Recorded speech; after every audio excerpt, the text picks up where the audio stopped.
Fala, meus queridos, fala, meus alunos, tudo bem? Bom, nas últimas aulas nós vimos a noção de cultura. Nós vimos a noção de cultura para Taylor, para Boas, para Malevich, enfim. Agora nós vamos ver a noção de cultura para Levi-Strauss. A noção de cultura ficou conhecida como cultura estrutural. Nós estudamos sobre ela em sala de aula, mas eu não usei slides com vocês. Eu vou usar agora, durante a gravação desses vídeos. Então a gente vai refletir brevemente sobre o que nós vimos com o nosso material, sobre a cultura, mediante a ideia desse grande pensador, desse sociólogo e antropólogo.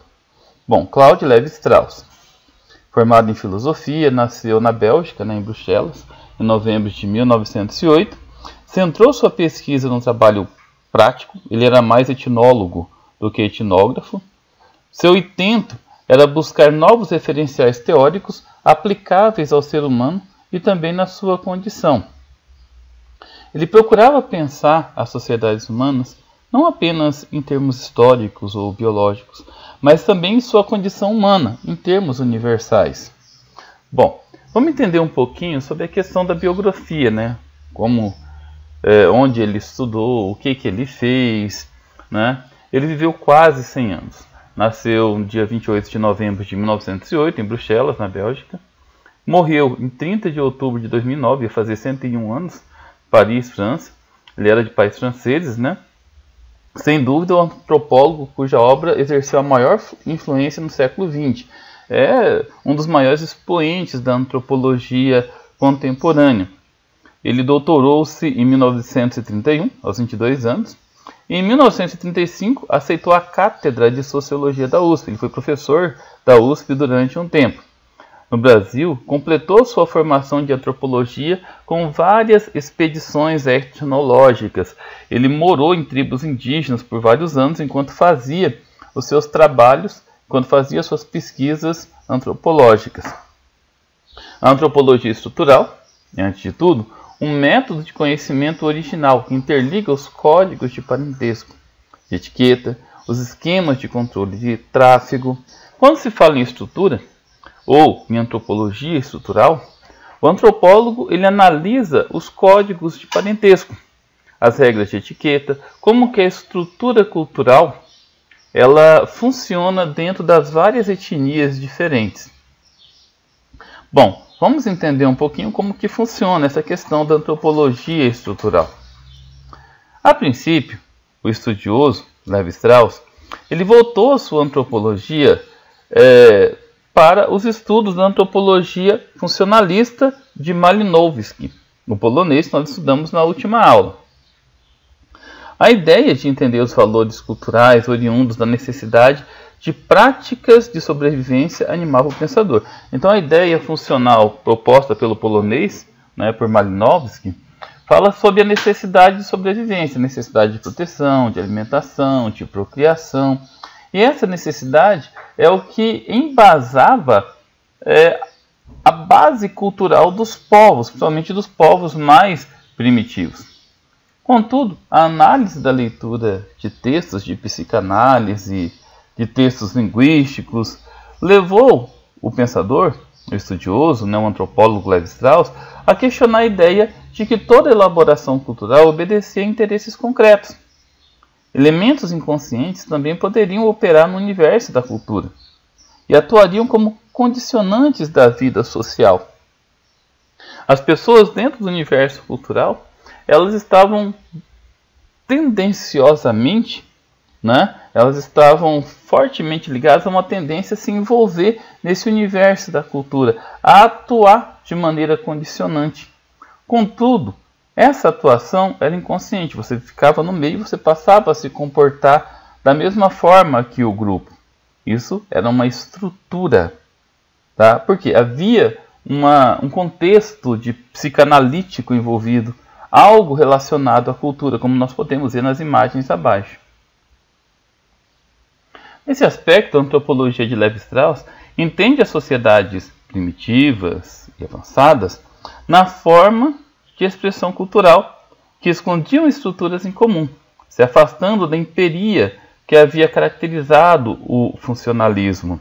Nós podemos entender que não existe assim uma sociedade primitiva ou uma sociedade avançada, como Taylor, né, ele com a sua ideia do evolucionismo cultural propunha, né? Vamos lembrar um pouquinho lá da noção de cultura para Edward Taylor, né, o inglês, que para ele existem várias culturas, existem aquelas mais primitivas, aquelas mais avançadas. O Levi Strauss não, ele falava o seguinte, que existiam estruturas comuns. Não existia só aquilo que você vai aprendendo, ou seja, aquilo que é empírico, aquilo que caracterizava o funcionalismo do Malinowski. Não, existe uma estrutura comum. E essa estrutura começa a fazer parte do grupo. De acordo com o antropólogo, as finalidades inconscientes são tão relevantes quanto as inconscientes. O caminho relevante para a compreensão desses estudos inconscientes estaria na compreensão da estruturação e no estudo da língua. A língua, sim, deve ser estudada para ser compreendido como que essa vertente inconsciente passa a fazer parte da cultura. As manifestações culturais inconscientes são tão importantes quanto as conscientes, como nós podemos ver nas imagens de tribos indígenas aqui nesse slide. Em síntese, a sua teoria antropológica assinala o valor dessa linguagem e de seu estudo para a compreensão das estruturas subjacentes às variadas expressões culturais, que alteradas em formas, variando de comunidade humana para comunidade humana, expressam um conteúdo em comum. Nós podemos perceber que, independente de uma tribo indígena estar localizada no Brasil ou na África, elas possuem características em comum, elas possuem estrutura em comum, estrutura de sobrevivência em comum, estrutura de comunidade em comum, e passa a analisar partes mais complexas que são próprias de cada cultura. Vamos entender um pouquinho sobre o estudo concreto. E aqui nós temos a imagem, né, do antropólogo Levi Strauss na Amazônia durante seus estudos. Ele era um pequeno jovem na época. Ele realizou várias análises comparadas de vários sistemas de parentesco. Ele era muito interessado em encontrar possíveis constantes, independente dos contextos socioculturais específicos, particulares. Ele morou em tribos indígenas durante muito tempo. Antes de ir para essas tribos indígenas, estudou os estudos que já haviam sobre as tribos, né? E lá ele foi verificar in loco esses contextos socioculturais particulares. A observação de forma comparada levou o antropólogo a considerar a proibição do incesto, norma praticada entre as comunidades humanas. Dizia respeito à estrutura atrelada não a uma questão moral ou biológica, mas sim a um caráter de troca em que os clãs familiares não ficariam fechados em si, podendo estabelecer relações de troca que impediriam um perigoso isolamento. Essa interdição reguladora nos casamentos seria o primeiro elemento da passagem da dimensão natural, instintiva, para a dimensão cultural. E nisso não haveria uma consciência direcionadora, mas sim uma intencionalidade inconsciente. O que nós conseguimos observar com isso? O que é o incesto? O incesto é um ato sexual entre parentes, né? Principalmente entre mães e filhos, pais e filhas. E ele considera algo repulsivo, algo condenável, porque não é natural, não é instintivo. Porque o homem é o único ser que pode ter cultura. E dentro do contexto cultural, não existe assim algo direcionado para isso. Isso é algo muito animalesco, longe das condutas humanas, longe das condutas culturais. A antropologia, estrutura e história. Então agora nós vamos trabalhar um pouquinho sobre os conceitos relacionados à antropologia, a antropologia estrutural ou a estrutura voltada para a antropologia e a função do historiador. Para esse antropólogo, as estruturas lógicas representariam a condição ontológica do ser humano. Nesse sentido, a realidade não estaria na história, mas nessa estrutura. Um fundo indiferenciado de estruturas mentais, um psiquismo inato dos homens, com base no qual se desenvolveram culturas diferenciadas, seguindo exigências próprias de cada organização social humana. O antropólogo ele é responsável por analisar essa estrutura, como que o homem conseguia viver em sociedade e qual a função de cada um dentro dessa sociedade.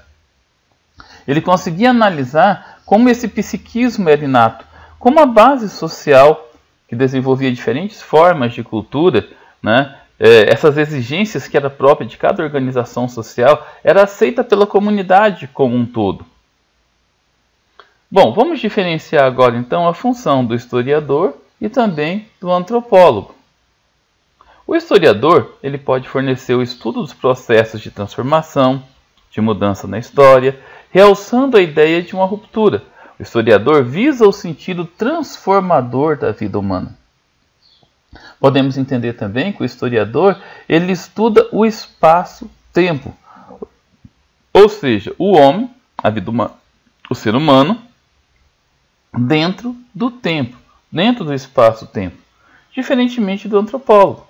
O antropólogo deve atentar para as relações de continuidade, de estrutura, de condicionantes que poderiam ser expressos historicamente de maneiras distintas, mas que fundamentalmente guardariam constantes reveladoras da permanência estrutural. O antropólogo visa observar a constância de determinadas estruturas na vida humana, as relações culturais, a permanência dessas relações, sejam elas conservadoras, sejam elas transformadoras do espaço.